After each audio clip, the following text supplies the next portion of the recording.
In our last video, we saw how a single neuron computes by taking a weighted sum of inputs, adding a bias, and applying an activation function.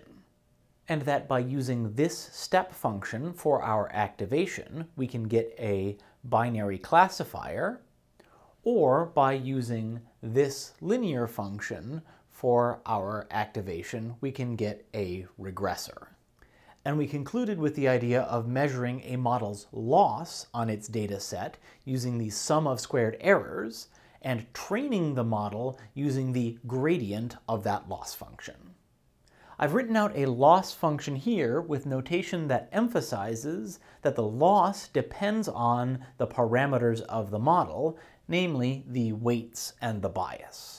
This loss function sums up over all capital N data points the squared difference between the data output and the model's output, and then divides by the number of data points. So this is a mean squared error loss function, which we will more frequently use in computations. But for doing the mathematical derivation, it's nicer to work with the sum of squared errors so we don't have to carry this 1 over n around the whole time. To see how the loss function depends on the parameters, and to set up how we can modify the parameters to decrease the loss, we can start by calculating the loss on a small regression data set. This data set consists of 4 points, and each of the inputs are one-dimensional, and our current one neuron model has a weight of 2 and a bias of -2. So the predictions this neuron would make for any given input x are represented by this line. Since this neuron is taking the input x and calculating 2x minus 2, we can fill in the values for what it will predict at each of these inputs appearing in the data set. Then to calculate the loss, we need to sum up the squared differences between the correct and predicted outputs. So our loss sums up for each data point the difference between the target and what our model gave us. Our errors are 1, 1, -2, and -2, so when we square and sum them, we get a loss of 10. Now our goal is to minimize the loss, and we can do that by updating the parameters in a direction that will decrease the loss, and we know from calculus that the direction that decreases the loss is minus the gradient. So now we need to find the gradient of the loss function, which consists of 2 partial derivatives, the first with respect to weight 1, and the second with respect to the bias. But let's step back from the specific case of this neuron on this data set and think first about the general case of our loss function on any neuron and any data set. And we'll see how much we can derive in the general case so that it can be applied for both regression and classification and on different data sets with different dimensions. In the general case, the gradient of the loss will always be a vector of partial derivatives, and we'll have one partial derivative for each parameter of the model. So let's think about the partial derivative of the loss with respect to an arbitrary weight, wi. When we take the derivative of the sum, that's the sum of the derivatives. To get the derivative of the term inside the sum, we apply the chain rule, which says the derivative of the outside evaluated at the inside times the derivative of the inside. The outside here is squaring, so we get 2 times the inside,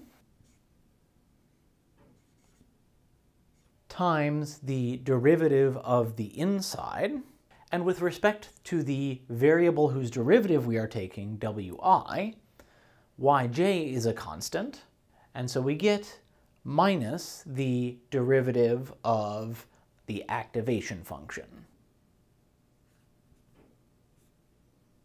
and we'll bring the minus sign out front, and we should also factor out the 2. Now we're taking the derivative of the activation function, which I can't give you as a general case since we have multiple possible activation functions.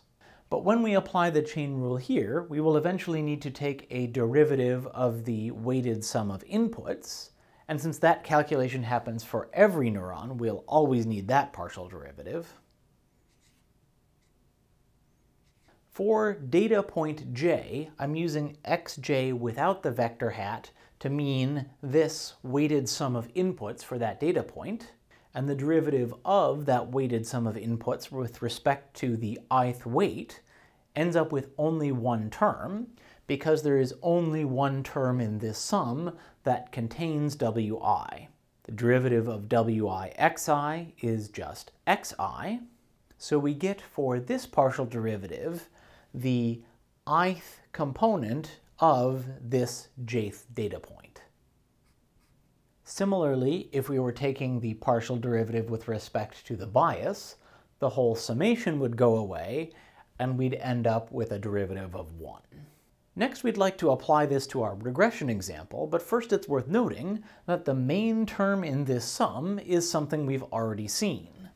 The difference between a data point's correct output and the model's output on that data point is exactly what we were computing here before squaring it in the loss calculation.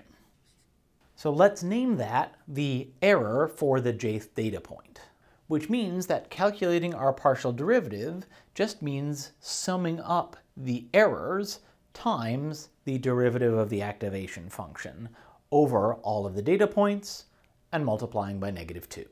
When we bring that back to our example, we are trying to calculate the gradient of this loss function, which is a vector that has 2 components.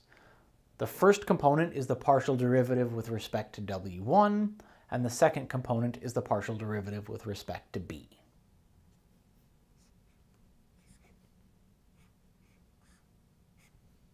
So our derivative with respect to weight 1 sums up the errors times the derivative of the activation, but the derivative of the activation function at data point j means passing the chain rule through our activation function, and since that activation function has a derivative of 1, we end up with a derivative that's just the x component of the data point that was multiplied by weight 1. Which means our sum looks an awful lot like this one, except instead of squaring each difference, we're multiplying that difference by the corresponding x value.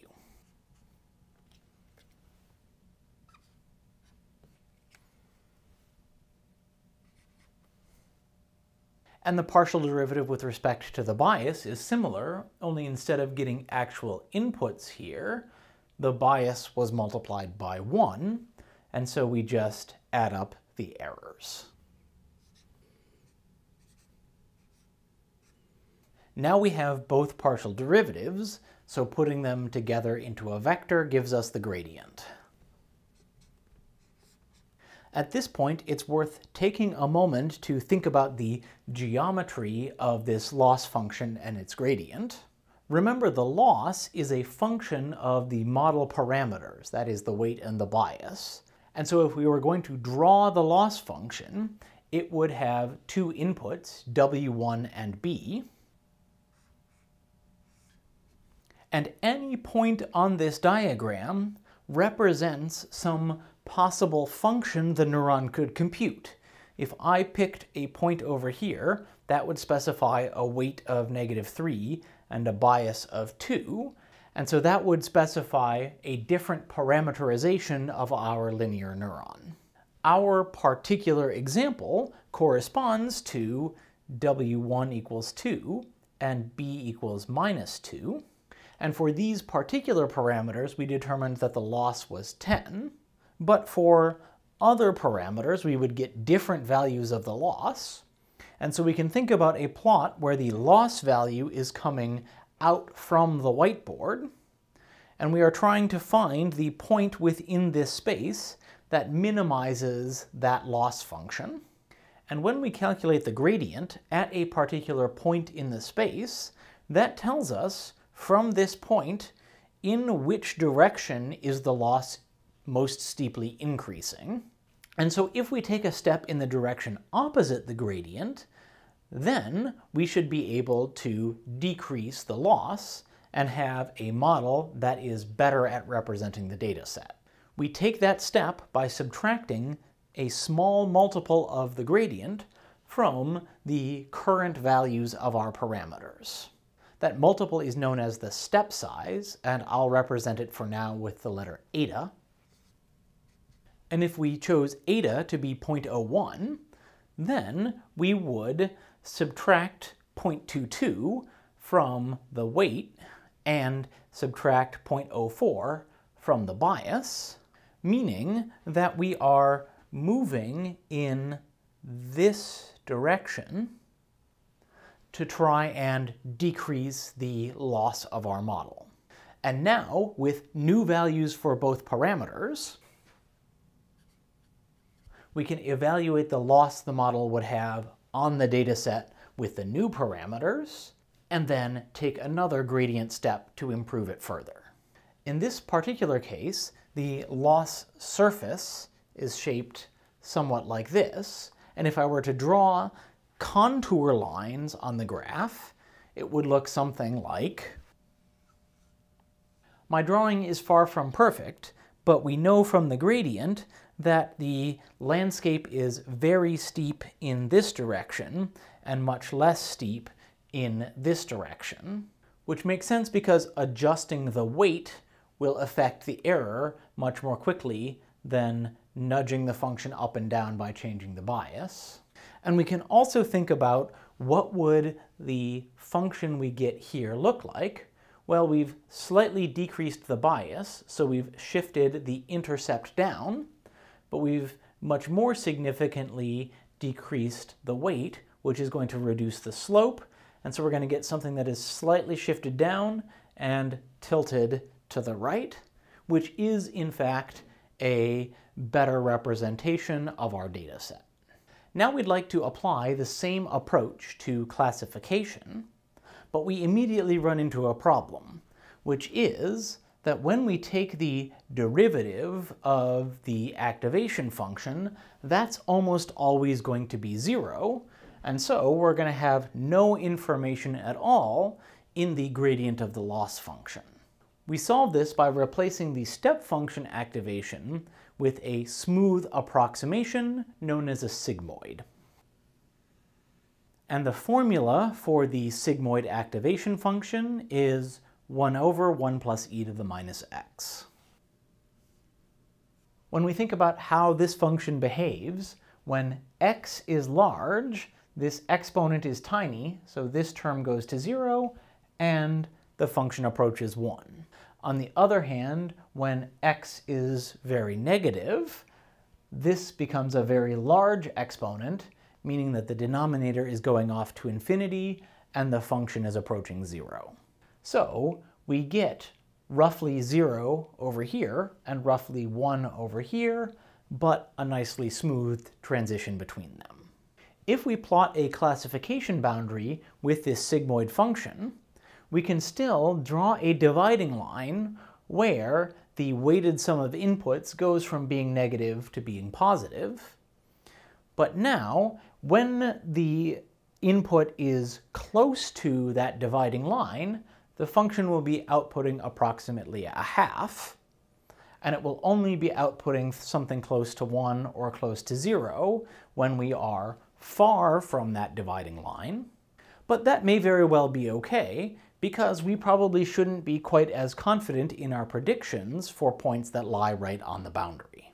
If we used this neuron, where we have W1 and W2 of 1, and a bias of -4, then we would get predictions of 0, 0, 1, 1, 1, 1, meaning our predictions are correct for every point but this one.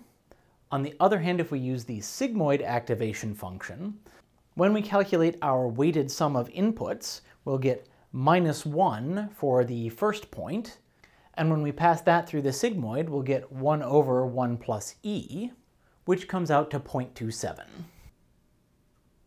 The second point has the exact same weighted sum of inputs. So here, our weighted sum of inputs is 1, so we get 1 plus e to the -1 in the denominator, which means that the activation function comes out to 0.73. And our weighted sum of inputs is the same for the following 2 points. For the last point, our weighted sum of inputs is 2, and so we're further over and should get a larger activation, and when we calculate it, it comes out to 0.88. So, just like we did for linear regression, we can calculate the loss of our current model by taking the sum of squared differences between the correct answer and our prediction. But really, our primary goal is to find the gradient of that loss, and that requires us to differentiate the sigmoid function. So let's take a moment to do that. Taking the derivative of this function with respect to x requires us to first invoke the quotient rule, so we'll get minus the derivative of the bottom over the bottom squared, and the derivative of the bottom, well, the 1 goes away, and e to the minus x has a derivative of minus e to the minus x, and our denominator is 1 plus e to the minus x quantity squared. I claim that this value is in fact exactly what we would get if we took sigma evaluated at x and multiplied it by 1 minus sigma evaluated at x. I will leave this for you to verify yourself, but the algebra isn't that hard. And now that we know the derivative of the activation function, we can use that to find partial derivatives and therefore the gradient of the loss. Like we did for the regressor, I want to think about the partial derivative for one of the weights, and then the calculation for the other weight and the bias will be similar. Again, we get -2 times a sum over all of the data points, and inside the sum we have the error for the jth data point. But now that's multiplied by the derivative of the activation function. Here, the activation function is being applied to the weighted sum of inputs, so we are using the chain rule. The chain rule gives us the derivative of the activation function evaluated at the weighted sum of inputs times the derivative of the weighted sum of inputs. And then, just like before, the derivative of the weighted sum with respect to our particular weight is just the component of the current data point corresponding to the weight that we are currently taking a derivative with. The partial derivative for weight 1 would look almost identical, except that we'd have the first dimension of each data point, and the partial derivative for the bias would end up with a 1 in place of the xj components, and so we'd just have this portion. When we put those three partial derivatives together, we end up with a gradient vector, and again, that gradient vector will point in the direction that increases the loss, and so we can adjust the parameters of the model by taking a small step in the minus gradient direction, and then with our newly updated weights, we can calculate the gradient again, take another step, and continue to improve our model. It's important to remember that everything we've done here generalizes to higher dimensions. If our input had more coordinates, we would simply have more weights, but the formula for calculating the partial derivatives would be the same. We would just have to apply it more times to get the full gradient vector, and likewise for classification. And overall, what we've just derived is a version of linear regression, and a version of logistic regression using nothing but a single neuron and gradient descent.